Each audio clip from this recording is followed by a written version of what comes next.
por todo vuestro tiempo para estar aquí esta tarde. Y con todos ustedes os presento a Alberto Miguel Santiago Sica, de la Asociación Costa Insólita. Un gran aplauso para él. Buenas tardes.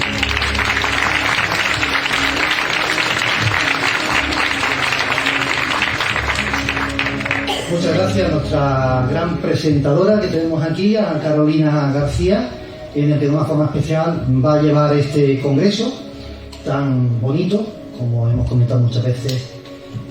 Bueno, el año pasado, al parecer, pensábamos que esto iba a tener menos repercusión y pensábamos hacerlo bienal, cada 2 años. La gente pensó lo contrario, nos comentó que ha sido muy bonito, ha sido bastante emocionante y de una forma u otra querían más y se lo damos. Queremos dar las gracias y agradecimientos, digamos, a los ponentes y a todo un grupo de personas que han formado parte, como también la pública asistente que viene aquí, que no se quiere perder ninguno de nuestros eventos, a la asociación Agua Viva y a su presidente Antonio también, porque bueno, si no fuera por él, Antonio, si no fuera por él, pues la verdad que esto no tampoco ocurriría. Entonces, pues estamos aquí todos para recibiros. También darle las gracias al Banco de Alimentos y, bueno, hablar de lo benéfico, pues evidentemente no hace falta que diga que el Banco de Alimentos siempre, bueno, estamos nosotros a tope siempre con ellos, porque para ayudar a los más necesitados con la nueva cultura del Ministerio, con un potencial, como estáis viendo, bastante intenso, ¿no? Y, bueno, el Banco de Alimentos está siempre con nosotros. A los medios de comunicación, pues, bueno, Faro de Motril, Motril Digital, Cadena Ser Motril, Radio y Televisión Motrileña, que también lo tenemos aquí, y una vez más al mítico programa Espacio en Blanco, que, bueno, tenemos la suerte de contar prácticamente con todos los eventos con ellos, por algo será, y que de alguna manera siempre están presentes. A Miguel Blanco, Espacio Blanco, Radio Nacional de España. Bueno, y queremos también darle las gracias a nuestra querida presentadora. Va a nombrar cada uno de los promotores que han hecho posible también de una forma potencial este nuevo evento.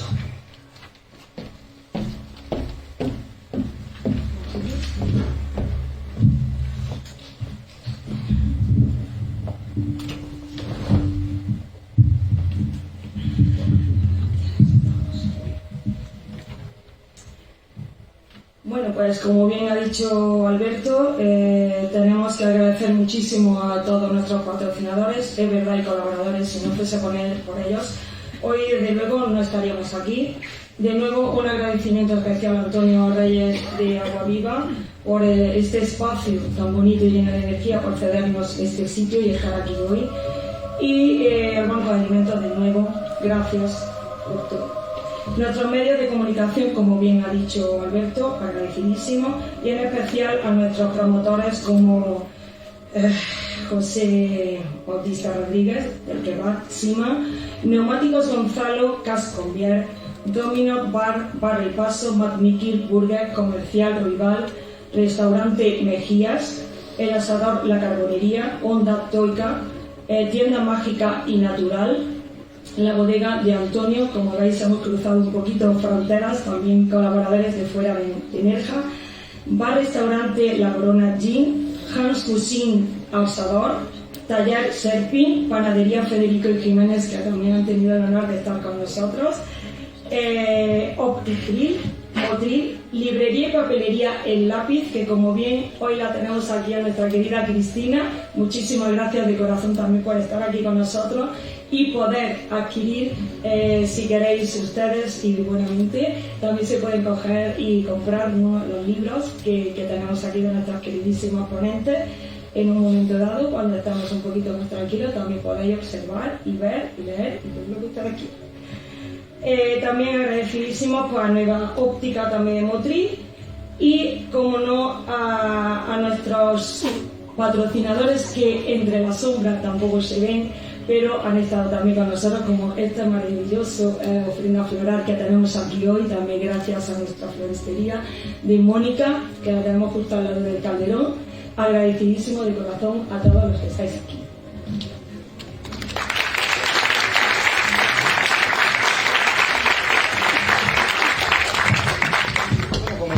los presentes que, bueno, vamos a realizar un sorteo con unos regalos bastante interesantes, trabajos de nuestras ponentes, lo dejamos bajo sorpresa y que huele a libro de alguna manera u otra. Y pueden, digamos, comprar sus boletos, los que quieran, para luego al final del evento sortearlos y de alguna forma u otra poder disfrutar con esos libros, tanto quien gane el sorteo como quien lo compre, ser firmado por sus protagonistas. También quiero presentar ahora a Ana López, y que de alguna forma u otra, no sé si habrá dado cuenta, alrededor de lo que es la galería, lo que es las paredes de este maravilloso liceo, unos cuadros que tienen mucho que ver con la mujer, unos cuadros con una profundidad impresionante, con una artista llamada Ana López, y que por favor le pido suba al escenario.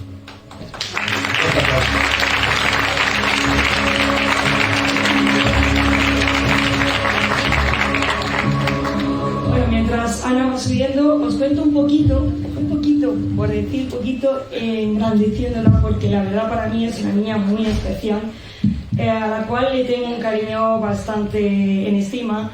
Hace muchos años que la conozco, hace mucho tiempo que sigo su obra, estoy enamorada de su obra, no sé si se nota, pero os voy a contar un poquito, un ápice de lo poquito y grande que hace a su vez. Ana López Jiménez es una artista especializada en la ilustración, la pintura y las técnicas mixtas. Opina que el arte es un medio de expresión más fuerte que las propias palabras. Siempre ha pensado que la creatividad y el amor por pintar y dibujar le han ayudado a comprender mejor este mundo que nos rodea. Tiene un grado de Bellas Artes y un máster en producción e investigación de arte realizados en la Universidad de Granada. Como veis, es un artistazo por todo lo grande. Su mayor fuente de inspiración es la naturaleza, como podéis observar, y los elementos que pasan desapercibidos o que muchas veces no nos paramos a disfrutar. O sea que imaginaros hasta qué punto puede llegar. Ana, nuestra querida artista, opina que todas las personas somos un color que forma parte de una paleta de esta sociedad. Por su colaboración en este proyecto es como una exposición de una selección de obras donde la figura femenina es como tal la protagonista. Sin más dilación, paso con nuestra querida Ana. Un fuerte aplauso.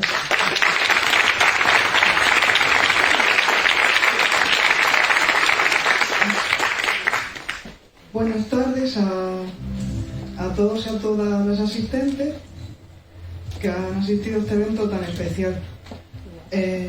Y la verdad es que estoy muy agradecida de haber podido participar en esta segunda edición del Congreso del Ministerio de la Mujer Costa Tropical. He querido colaborar, en mi caso, con esta selección de ilustraciones y pinturas donde la figura femenina es la principal protagonista. Para mí cada obra se basa en una pequeña historia o una sensaciones, emociones, en la que trato también de dar visibilidad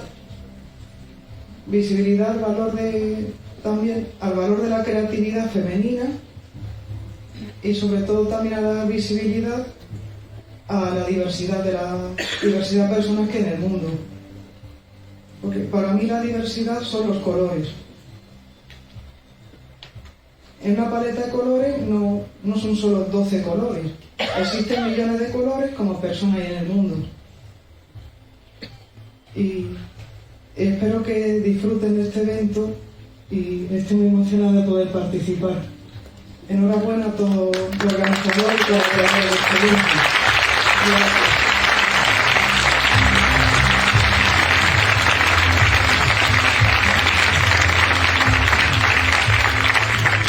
Sin más dilación, vamos a dar presentación a la primera ponente. Gracias, por cierto, Ana, gracias por estar aquí, por tus cuadros, evidentemente, por tu arte, por tu magnífico arte y ese gusto que tienes tú con el pincel.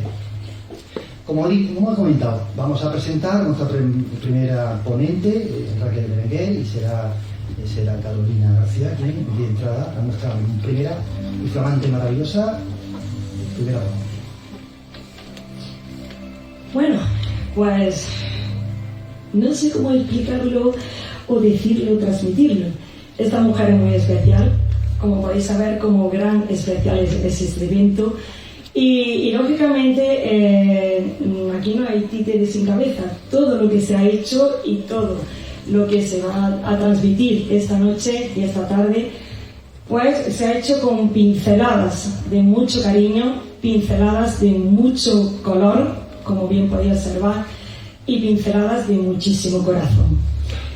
Vamos con nuestra primera querida Raquel Berenguer Córdoba, disculpad. Nacida en Almería en 1977, oriunda de Pechina, es licenciada en Humanidades y doctorado en Prehistoria e Historia Antigua por la Universidad de Almería. Ha publicado artículos para la revista Clio Historia y es codirectora del programa de radio Hipocapsis Tensu Fuji, junto a su marido y nuestro querido amigo también que está aquí hoy con nosotros, Óscar Fábrega. También ellos han tenido el honor también de salir con ellos en una entrevista que me hicieron, también muy agradecidos. Como seguimos, es amante de la historia y sus enigmas. Ha escrito un ensayo sobre brujería en Europa llamada Historia de una histeria, Cosas de bruja, publicado con la editorial Guante Blanco, sello editorial que forma parte de la editorial Círculo Rojo, en el año 2025. Además, ha escrito el prólogo del libro Los Cuervos de Amitalabis, no sé si le he dicho bien, disculpa, publicada con la editorial también Guante Blanco en 2023. Ha colaborado en libros de varios autores como Más actos macabros en la historia, coordinador por Johnny B. L., publicado en Microrrelatos publicados en Microalmería. Primer certamen de microrrelatos publicado en 2017 con la editorial Círculo, también Rojo, y Hechizo Lunar publicado en el 19 con la editorial también la que acabamos de comentar. Esto decir aquí es un simple papelito, pero esta mujer, amiga, personal, belleza de mujer tiene mucho más y quiero que vosotros lo disfrutéis, y ustedes y todos los que están aquí. Sin más dilación, Raquel Berenguer.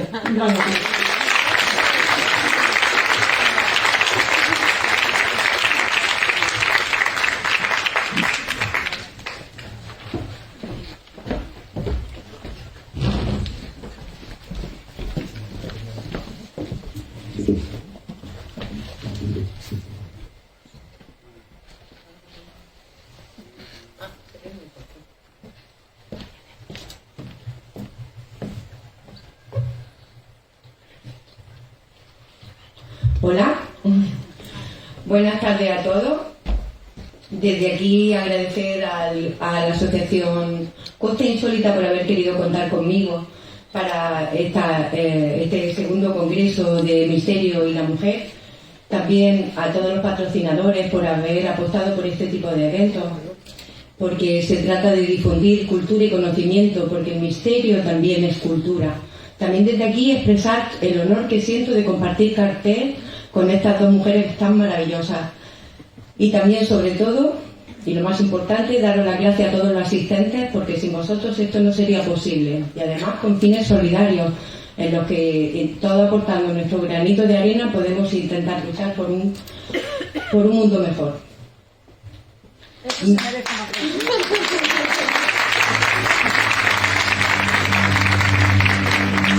Mi objeto de estudio ha sido la historia de la brujería en Europa, aunque también en mi libro trato muchos otros temas relacionados con la brujería. También he estudiado en profundidad el origen de la bruja, quiénes eran realmente estas mujeres, qué prácticas hacían y por qué se las fue demonizando a lo largo de la historia para acabar en unas consecuencias trágicas. Mujeres que acabaron siendo pasto de las llamas y también algunas de la horca. Preferían quemarlas, pero otras la ahorcaban. Mujeres que ejercieron, sobre todo practicaron la sanación, o sea, eran sanadoras. Mujeres que también fueron comadronas, nodrizas. Pero también esto se amplió y también se juzgó y persiguió por brujería, se acusó a mujeres simplemente por tener un carácter fuerte, por no tener hijos, por no querer casarse, incluso algunas para ser repudiadas por sus maridos. Realmente, espera un momentillo. Espera. Tranquilo. Vale, también deciros que también se persiguió a hombres por el delito de brujería y también a niños, pero las cifras hablan por sí solas. Entre el 70, el 80 y el 90% de los procesos contra estas mujeres, los procesos fueron en su mayoría mujeres, incluso en algunas regiones de Europa incluso el 100%.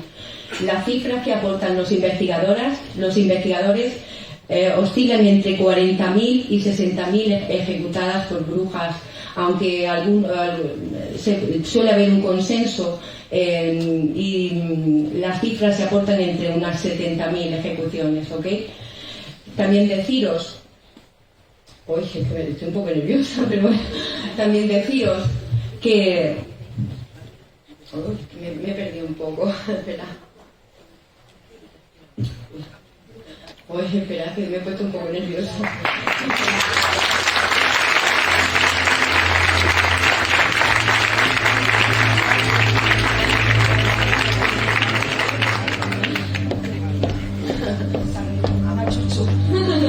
Energía. Ay, Un poquito de agua. sí, por favor.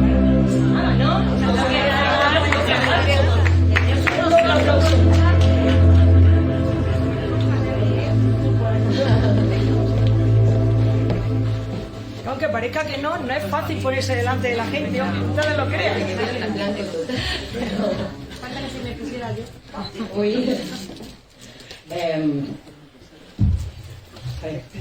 También comentaros que el corazón de la caza, donde con más virulencia se produjo, fue en Centro Europa, en la zona en concreto del Sacro Imperio Romano Germánico y también en todos los países limítrofes, aunque la caza de brujas se dio de forma diferente en cada país de Europa. También en el libro además he hablado de un caso que ya fue muy tardío, como fue el de la caza de brujas en Salem, una de las primeras colonias en la costa este de Norteamérica. Un caso que para mí, y que en una fecha tan tardía como 1692-93, pero un caso que para mí es paradigmático, porque mostraría cómo fue esto realmente lo que pasó, una especie de histeria colectiva en la que el miedo engendró más miedo, las sospechas y las denuncias se multiplicaron y acabó con las consecuencias, como he dicho, de miles de mujeres ejecutadas por el delito de brujería. Sin más, también deciros que no penséis que esto es una cosa del pasado, porque se siguen ejecutando a mujeres por brujas en distintas partes del planeta a día de hoy, en zonas como la India, en la Polinesia, en Sudáfrica o en Sudamérica. Y también deciros que incluso muchos, y sobre todo muchas de las que estamos aquí, seguramente hubiéramos sido ejecutadas o denunciadas, cuanto menos por brujas, simplemente por interesarnos por estos temas del misterio, por tener un espíritu crítico, por criticar a la Iglesia, por tener un carácter fuerte, por ser independientes, por incluso motivos como fabricar cosmética y perfumería, por practicar una sexualidad libre. En fin, sin más dilación vamos a ir conociendo un poquito más a las brujas y vamos sobre la marcha.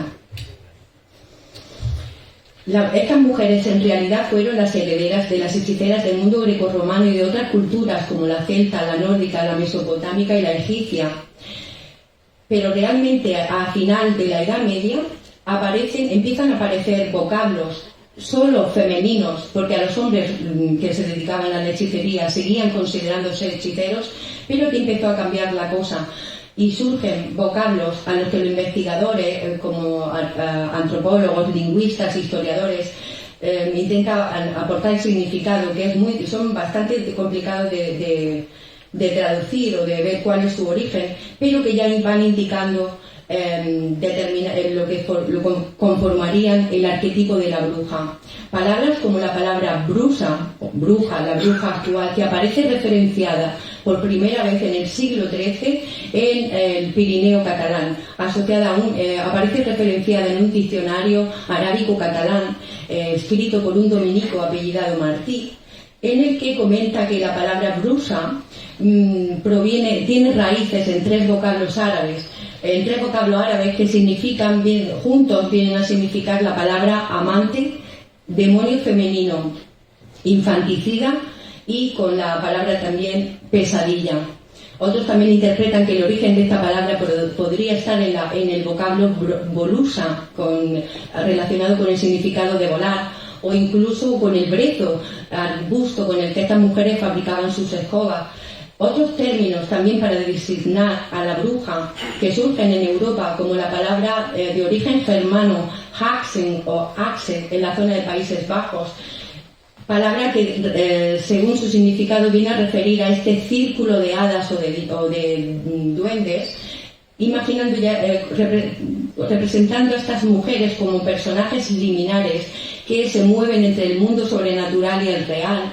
O un término también muy usado, el de witch, un término de origen anglosajón que viene a significar mujer sabia, pero que debe de vocablos anglosajones anteriores que no solo significan saber y conocer, sino que también con la connotación de predecir y adivinar, ¿vale? Sea como fuere, a partir de la Baja Edad Media, a partir del siglo XIII, estos vocablos empiezan a surgir para referirse a estas mujeres, diferenciándolas de las hechiceras, con las que ya van teniendo connotaciones que se le achacan a la figura de la bruja, como por ejemplo el término en latín maleficae, que se usó muchísimo contra ellas, aludiendo al significado de que se dedicaban a hacer maleficios y también a los pactos demoníacos. Estas hechiceras del mundo clásico, que hacían? Se especializaron en la predicción del futuro, curaban enfermedades, en la fabricación de filtros y hechizos amorosos, también en todos los rituales apotropaicos, ¿no?, que te protegen del mal o lo alejan, o también relacionado con la magia simpática, empaética o simpaética, que no es otra cosa en la creencia de que se puede interferir sobrenaturalmente sobre una persona mediante un objeto que le ha pertenecido, o bien mediante la fabricación de una figurilla que la represente, a la que se le aplicaría la magia. Pero también sabían hacer cosas relacionadas con la magia negra, como la nigromancia, los maleficios, las maldiciones y la fabricación de venenos. Quiero aclarar desde aquí que desde el mundo clásico existía la creencia de que los dioses te podían mandar enfermedades de tipo sobrenatural si no los cumplías, como en el tiempo del cristianismo es Dios mismo el que te puede enviar una enfermedad si eres un pecador. Y también estaba la creencia en que los magos o las hechiceras te podían también transmitir una enfermedad de tipo mágico, a la que se debía acudir a ellas o a estos hechiceros para poder contrarrestar los efectos de esta enfermedad o curarte. Continúo. En el mundo grecorromano, estas hechiceras invocaban a deidades asociadas con la noche, la luna, la mujer, lo maligno, con la menstruación, con la muerte, como diosas como Selene, Hécate, Diana o Nix, que no es nada raro, porque eran diosas femeninas que formaban parte de su panteón de divinidades, a las que también había que mantener atendidas, y para poder así pedirles que te beneficiaran en los encantamientos de estas mujeres. Pero además a las brujas del medievo y de la edad moderna se las asoció con algunas entidades sobrenaturales que formaban parte de la mitología y la leyenda de cada región, asociadas también con la noche, con lo maligno, con la mujer. Criaturas terribles que formaban parte de este folclore de cada región, como las lamias, las estrigas, las empusas, las mascas, eran terribles, que siempre estaban sedientas de sangre, sobre todo de la de los niños, pero que también embaucaban a los hombres para despedazarlos y vampirizarlos. Todos estos atributos los fueron heredando las brujas del medievo, creando ya esta imagen estereotipada y maléfica, que realmente no lo era, pero bueno. En el mundo grecorromano también encontramos ejemplos de hechiceras mitológicas y legendarias, ficticias, pero que nos ayudan a entender qué tipo de prácticas hacían estas mujeres estudiando todos estos textos. Algunas más oscuras, como Canidia o Ericton, que explican claramente cómo hacen rituales relacionados con la nigromancia. Otras, como Medea o Circe, una asociada a las sagas argonáuticas y Circe asociadas a la Odisea, grandes hechiceras, conocedoras de plantas y sus propiedades, y además a las que se le atribuían poderes sobrenaturales como el de la metamorfosis. Pero si analizamos otro tipo de culturas, como la celta, también encontramos que eran politeístas y que veneraban a deidades ligadas con la naturaleza, la guerra y la fertilidad, que guardan un gran parecido con las divinidades que también adoraban las hechiceras grecorromanas. Tales diosas como Morrigan, Cériden, Galilea, Brigid y Dana, y en concreto Cériden era la diosa de la magia, la sabiduría y la transformación para los celtas.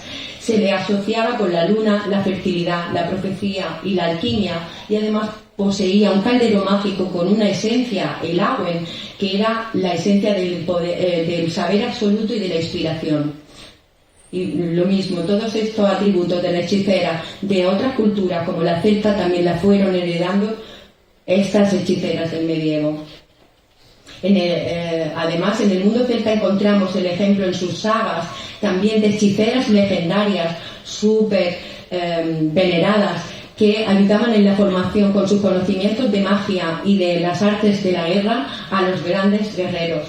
Además, las druidesas en el mundo celta llegaron a tener tanto poder como sus homólogos masculinos, los druidas, que recibían una formación de hasta 20 años, que incluso se las consultaba incluso antes de practicar la cosecha o de ir a una guerra. Mujeres que ejercían de jueces porque conocían perfectamente las leyes de su comunidad, de sanadoras, y además hacían uso de drogas naturales para entrar en estados exaltados o ampliados de conciencia que estas mujeres usaban para técnicas de adivinación, para entrar en contacto con los ancestros o también para predecir el futuro. Mujeres superveneradas en el mundo celta.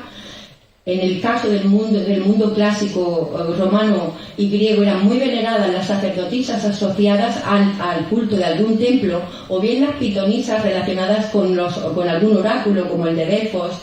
Las hechiceras eran peor vistas, o así lo vendían la sociedad masculina de su época, porque eran una gran competencia para los sacerdotes y los magos de su momento, pero aunque eran peor vistas, seguían siendo consultadas igualmente. ¿Qué hacían realmente las brujas? Hechizos, maleficios, pócimas, brebajes, amuletos. Ejercían de sanadoras, tenían un amplio conocimiento sobre las plantas y sus propiedades para tratar todo tipo de enfermedades, no solo las físicas, sino también las psíquicas. Hubo enfermedades que en su momento se las denominaba melancolía. En algunas zonas de Europa se les llamó el baño del diablo, que no era otra cosa que la depresión. También se especializaron en todo lo relacionado con la ginecología, con los problemas de menstruación, la reconstrucción de vírus, los embarazos, los partos, los abortos, la atención a las madres y a los neonatos. Enfermedades sobre todo relacionadas con la mujer, porque el mundo tan machista en el que vivían, esto de las enfermedades femeninas o los embarazos tampoco les interesaba demasiado. Estas mujeres hacían su servicio así, pero también con todo lo relacionado con la fertilidad y las relaciones amorosas, fabricando estos amarres o estos afrodisíacos que la gente consumía con mucha vehemencia, pero también cosas malignas como los venenos, las maldiciones y los encantamientos. Un mito: la caza de brujas no se produjo en la Edad Media. La persecución se produjo a partir del siglo XV ya en la Edad Moderna, y cuando más virulencia tuvo fue en la segunda mitad del siglo XVI y el siglo XVII, y ya en el siglo XVIII con la llegada de la Ilustración se fueron apagando la hoguera, aunque todavía se dio algún caso esporádico. Durante la Edad Media se fue preparando el camino para catalogar a la brujería como herejía y así poder perseguirla desde el siglo XIII.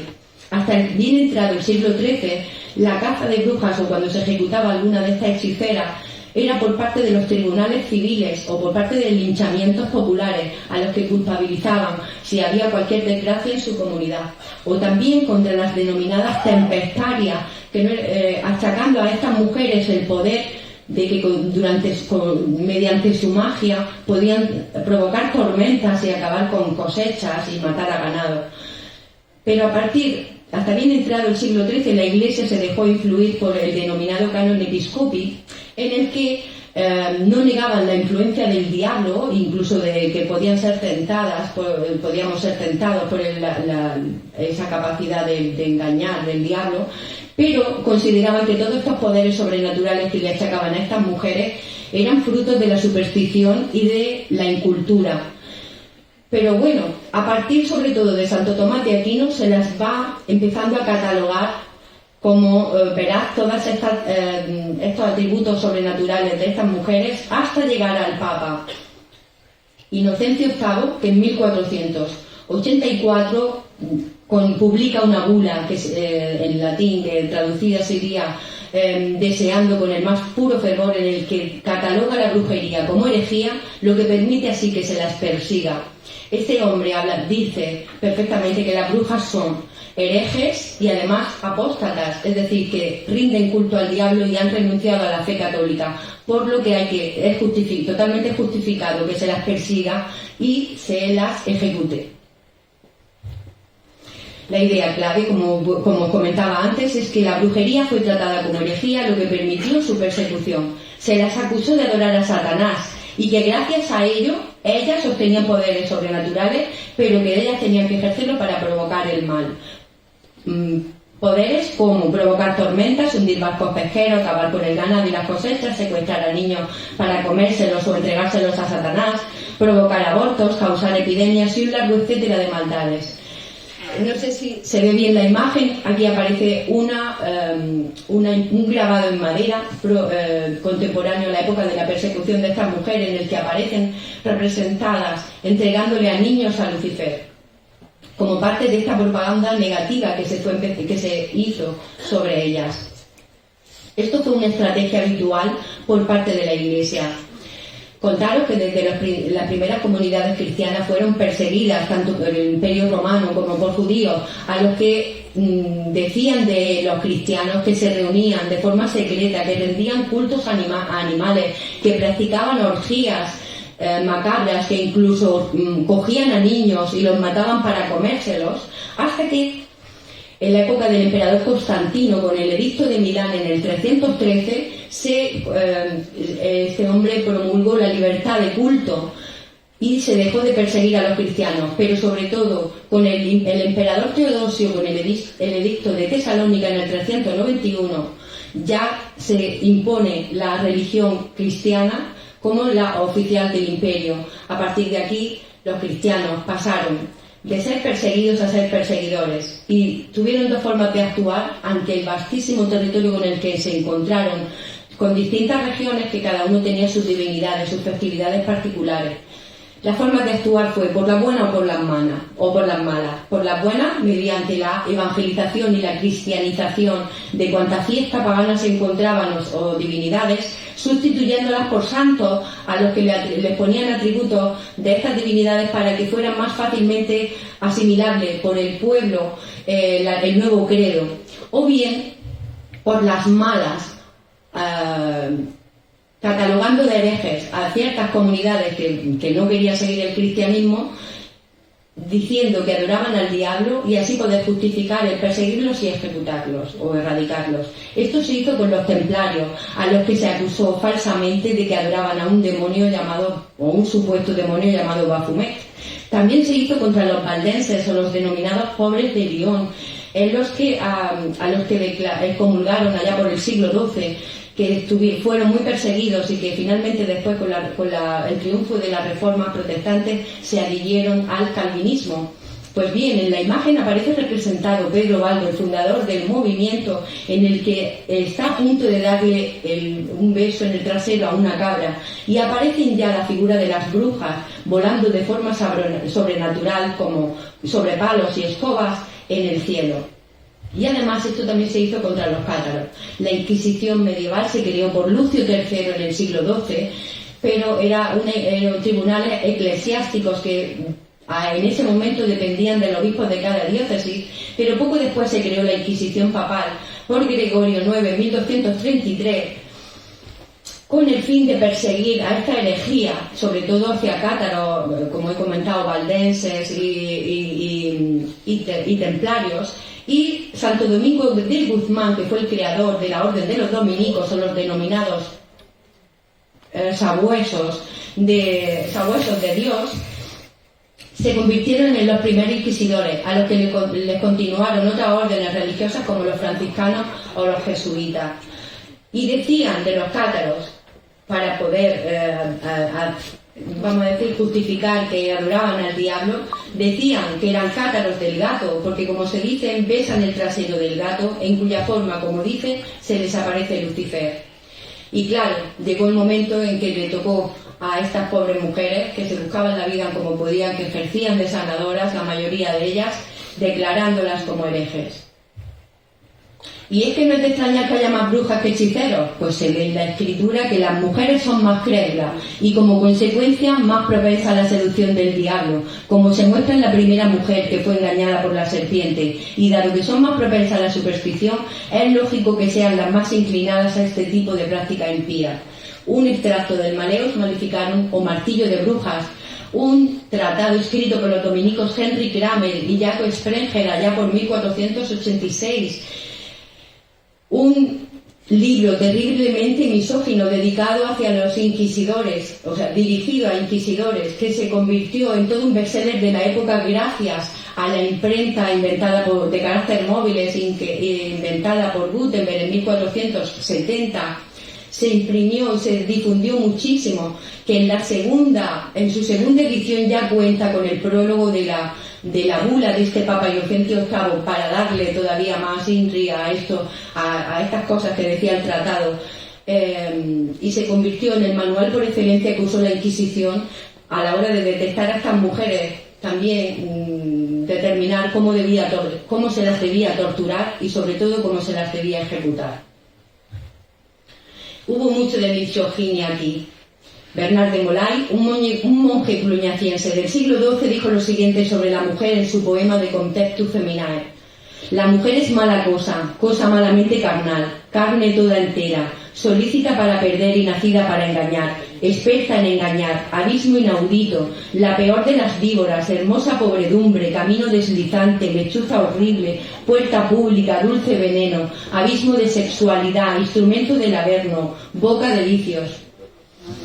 Os puedo asegurar que no solo se expresaron sobre nosotras de esta manera, sino que hubo auténticos debates teológicos sobre si las mujeres teníamos alma, sobre que éramos hombres imperfectos. Incluso un padre de la Iglesia como San Crisóstomo decía de nosotras que éramos imbecílitas, o incluso el propio San Agustín, que decía que las almas son todas iguales, pero que el cuerpo de la mujer, como es imperfecto, pues nosotras nunca íbamos a poder llegar a desarrollarnos.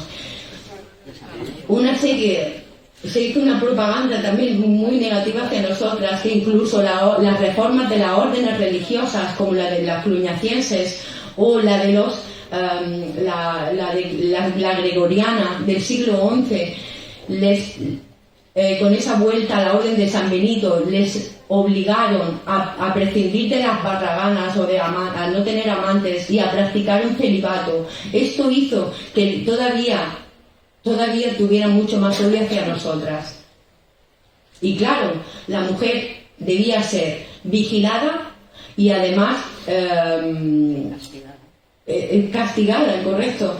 La mujer era pecadora, impura y lujuriosa. Pecadora porque sí, porque ya sabes, todas somos hijas de Eva. La mitología y la historia está llena de ejemplos en las que las mujeres somos las culpables de todos los males de la sociedad. Ahí está Pandora, Lilith, Eva.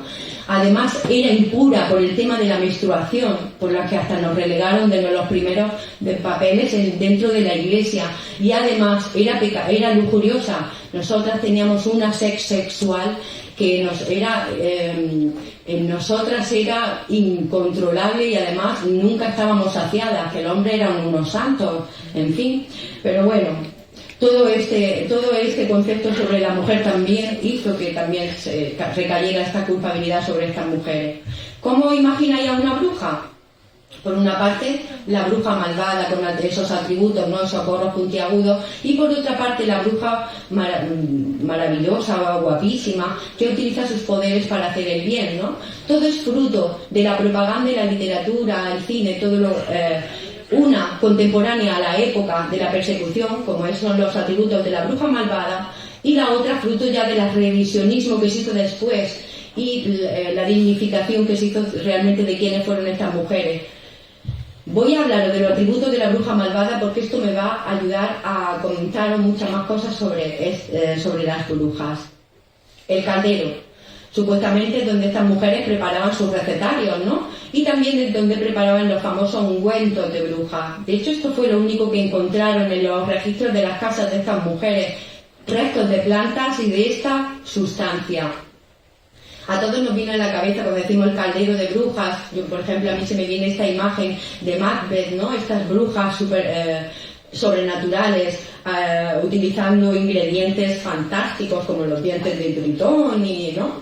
Realmente, cuando estas mujeres en su recetario usaban estos nombres, porque a día de hoy no se ha conseguido recuperar completamente todas las recetas de esta bruja, hay ingredientes que faltan, que no sabemos realmente cuáles eran.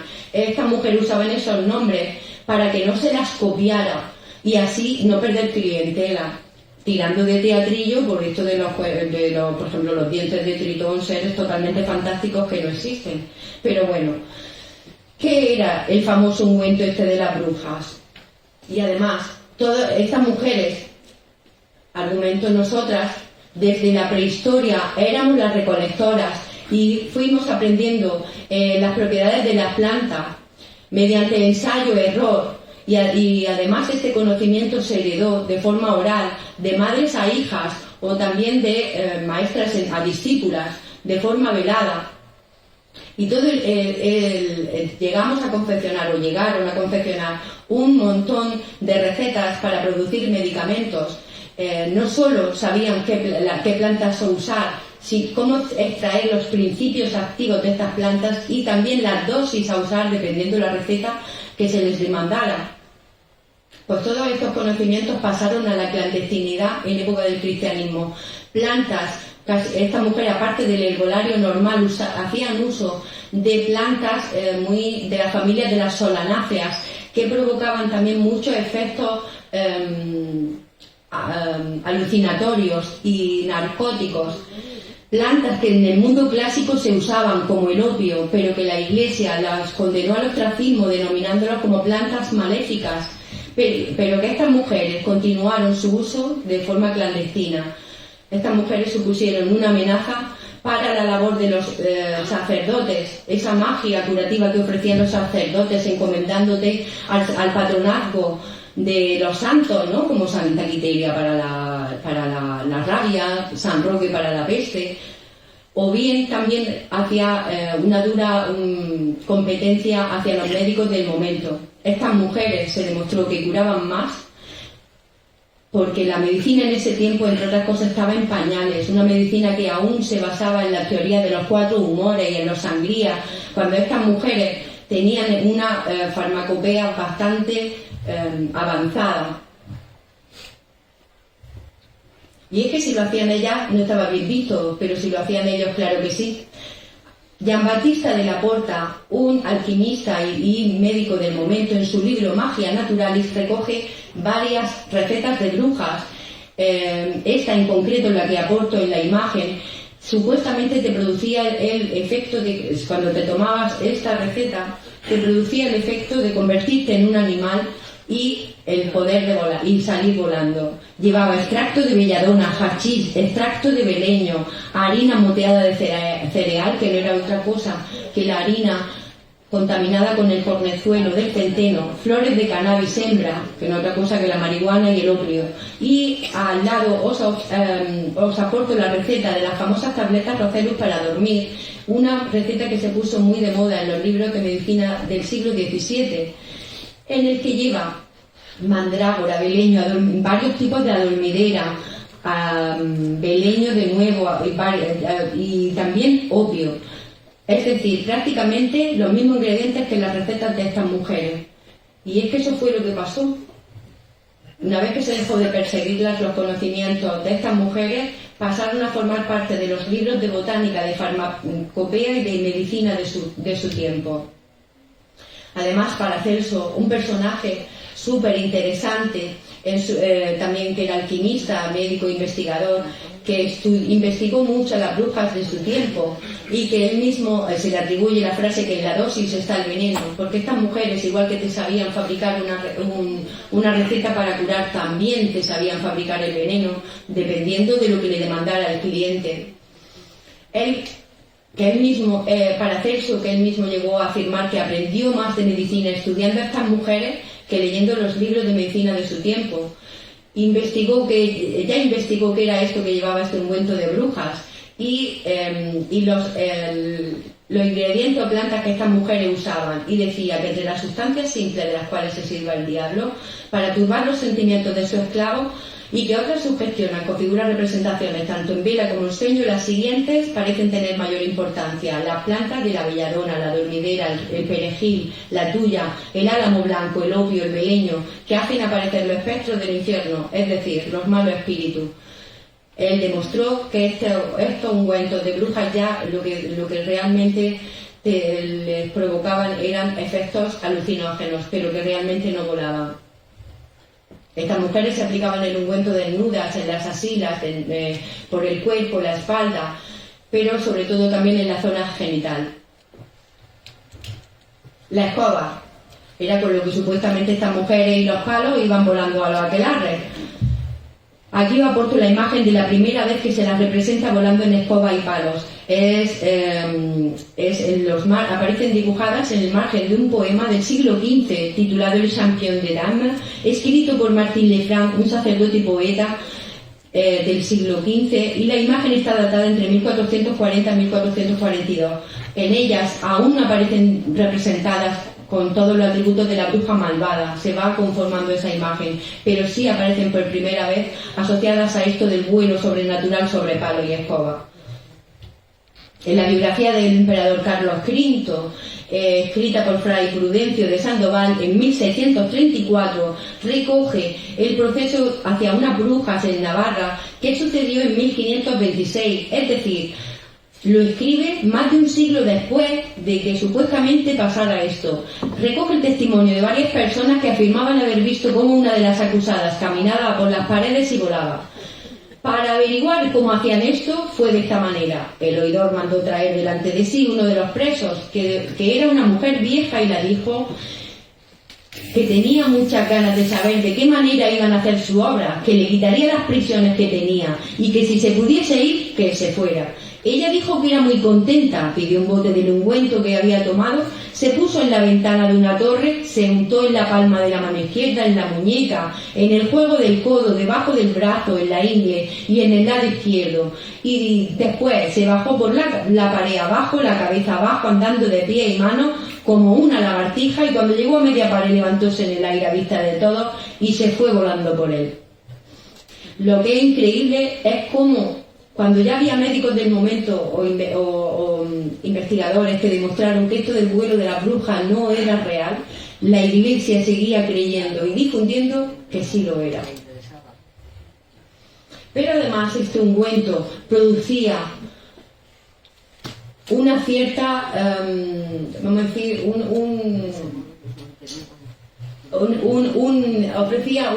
les daba a estas mujeres una experiencia muy parecida al orgasmo.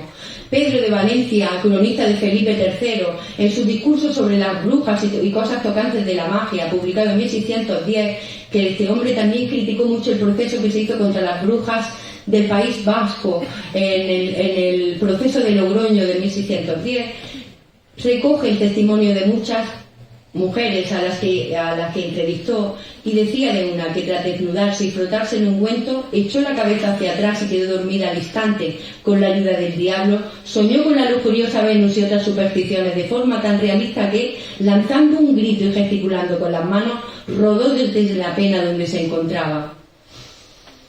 En fin, deciros también que lo de los palos y las escobas, también en la forma en que estas mujeres se aplicarían, o también con las manos, se aplicarían este ungüento en las zonas genitales, porque así entraba mucho más rápido a formar parte del torrente sanguíneo y los efectos eran inmediatos.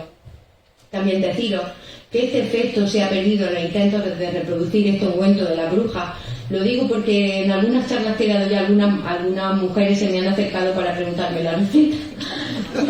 También deciros que este efecto no se ha podido recuperar, o sea que aún a día de hoy nos faltan ingredientes por saber. Otro ejemplo, antes de Laguna, médico personal del emperador Carlos V, acudió en 1545 a Metz, la capital de la Lorena francesa, para visitar al duque Francisco de Lorena. Allí coincidió con el proceso de un matrimonio de ancianos acusados de brujería, o sospechosos de que le habían creado esta enfermedad al duque, y además una enfermedad de la que el anterior duque ya había muerto, una enfermedad desconocida hasta el momento. Y cuenta Andrés de Laguna la experiencia allí. Entre otras cosas que se hallaron en la ermita de aquellos brujos, había una olla medio llena de cierto ungüento verde, con el cual se untaban, y que estaba compuesto por plantas como la cicuta, el solano, el beleño y la mandrágora, del cual un ungüento, por medio del alguacil que me era amigo, procuré de haber un buen bote, con el que después, en la ciudad de Metz, hice untar de pies a cabeza a la mujer del verdugo, que de celos de su marido había perdido totalmente el juicio y el sueño, volviéndose casi medio frenética. Esta mujer, después de aplicarle el ungüento, se durmió en un tan profundo sueño que jamás pensé despertaría. Al cabo de 36 horas, dándole friegas, que pensáis que no la hemos cargado, pues esta mujer restituyó el juicio, vuelvo a repetirlo, 36 horas después de pelotazo. Y dijo la mujer, lo primero que dijo al abrir los ojos, se dirigió al médico y le dijo: ¿por qué me despertaste en tan mal punto que estaba rodeada de todos los placeres y deleites del mundo? Y además volvió los ojos a su marido y le dijo: tacaño, hágote saber que te he puesto el cuerno con un galán más estirado que tú. Pero además se mostró súper enfadada, diciéndole al médico y al marido que la dejaran volver a ese dulce sueño. Por lo tanto, Andrés de Laguna conjetura que todo cuanto dicen las desventuradas brujas es sueño causado de brebajes y unciones frías, de las cuales de tal suerte les corrompen la memoria y la fantasía, y ellas se imaginan las cuitadillas y aún firmísimamente quieren haber hecho despiertas todo cuanto soñaron durmiendo. ¿Sabéis qué pasó con esta pareja de brujos? A ella la quemaron y a él lo dejaron vivo para ver si era capaz de curar al duque.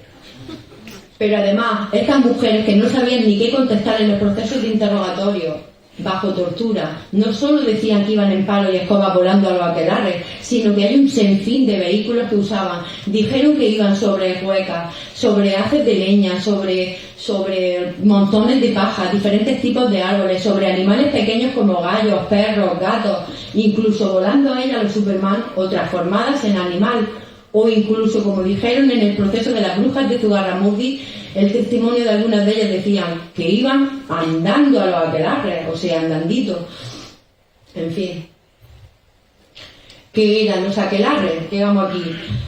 Utilizo la palabra aquelarre, un término que proviene del vasco, que significa prado o campo del macho cabrío, que se ha generalizado, ¿no? Y se usa para hablar, a la hora de hablar de estos conventículos o juntas de estas mujeres. Incluso se ha generalizado en la actualidad para hablar de tipos de reuniones ilícitas o secretas, ¿no? Se les denomina también aquelarre, es una palabra que se usa mucho en la actualidad, pero que en el momento de la persecución de estas mujeres se hablaba concretamente de la palabra sabbath o incluso sinagogas, comparando a estas mujeres con las comunidades judías que también eran muy perseguidas.